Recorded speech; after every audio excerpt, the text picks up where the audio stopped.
people have tried to, like, over the years sort of emasculate these Ice Age hunters, being like, oh, they probably weren't really killing all these mammoths. You know, they probably found them and scavenged them.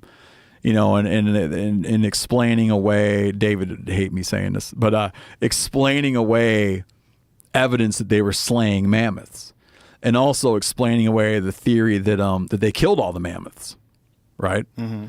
And they were eating a much more varied diet and using plant resources, and they were kind of like a kinder, gentler Ice Age hunter. Mm-hmm. So it's funny that out of this, as this debate is always waged on, it'd be like, this accusation that in creating our idea of these Ice Age hunters, you create the kind you wish was there, right? So a dude like me is going to be like, yeah, man, mammoth hunters. Right. You know, and then some other dude would be like, oh, no, berry pickers. Yeah, berry pickers, right? Like they were gentle. But they've finally just did all this work, and lo and behold, he was young, but he would he was eating drinking mother's milk. And it was, they were mammoth eaters. Wow. You know, which backs up this idea that those big ass points they made were like being used. I participated in this study. Me and some of the guys I work with participated in this study with Meltzer, this guy named Metin Aaron, who runs an experimental archaeology lab at Kent State University. And they gave us all these stone tools. And we had a dead bison laying there. And we were supposed to just spend the day butchering the bison with stone flakes and also with Clovis points. So we're supposed to butcher half with Clovis points and butcher half with stone blades. They just want people who were like expert butchers to do it. Like, you don't really know how anybody did anything, but just to see. Because what the problem they have when they're looking at the archaeological record is the only thing left is bone and stone. Everything else is gone.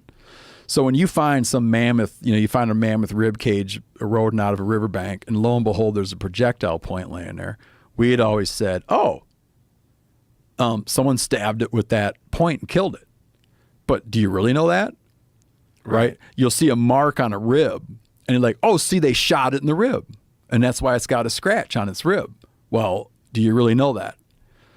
We just assume. Right. So we did this project to butcher this whole thing, a fresh dead bison, all with stone points, and then they went and cleaned all the bones. This guy John Hayes from Hayes Taxidermy Studio did this way to treat the bones and clean them where you're not messing up the bones at all. So now you have a set of bones that you know what happened to them, right? And you have a set of stone tools that you know they were used for. And the idea is that you're creating something to compare.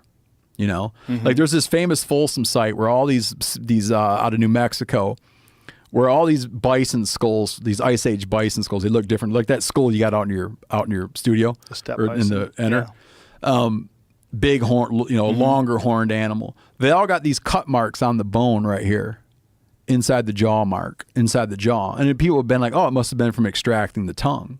And I even thought that. I went to SMU and looked at those skulls and held those bones in my hand. And I'm like, oh, look, they were probably getting the tongues out and made all those cut marks inside the jawbone. But what's funny, in going and extracting the tongue with stone tools, I didn't do shit with a left any kind of mark like that. And again, you don't know how they did what they did, but it creates an interesting data set so that when you do look at cut marks on bones, you can start putting together what might have caused it. What he wants to work on next is they want to do an ostrich. What do you think those cut marks were if they weren't extracting the tongues? Dude, I got no idea. Wow. You're looking at them right there. I don't know. When I extracted the tongue with stone tools, and I didn't have any need to go anywhere near that thing like that. I don't know, but it just goes to show, like, you look at stuff, you find a projectile point with a rib cage, and you're like, they stabbed it. Right. But then, well, maybe we're looking at Clovis points all wrong. Maybe Clovis points were knives. Maybe that big projectile point was a Clovis knife.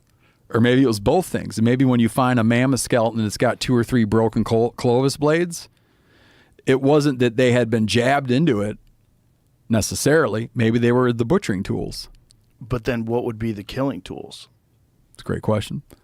Yeah. I personally, like me not being an academic who's invested my entire career into this question, I do know this. Like, I think that when people talk about, oh, they were finding them, like, I spent a lot of time outside.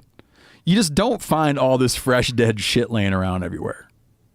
Right? Right. You could spend many days out wandering around the woods. You don't find like fresh dead edible materials. Right. You find rotten shit, dried up shit. You find skeletons. But I have a hard time swallowing the idea that all these mammoth kill sites were just where they happen to stumble across a fresh dead mammoth. Yeah, that seems ridiculous. And cut it up with a projectile point. Nah. Or cut it up with a blade. Like, they were killing mammoths. Yeah. That's my take on it. They were makes killing much mammoths. more sense. And probably the mammoths weren't aware that they were even going to hunt them. That's they probably the whole, weren't being hunted by anything. That's this idea when we were talking about that ice-free corridor deal, and you look at how fast humans filled up the North and South America, like a sort of motivational driver for that really quick spread would be that, let's say you were you pop out in the Great Plains and the animals have never seen a person.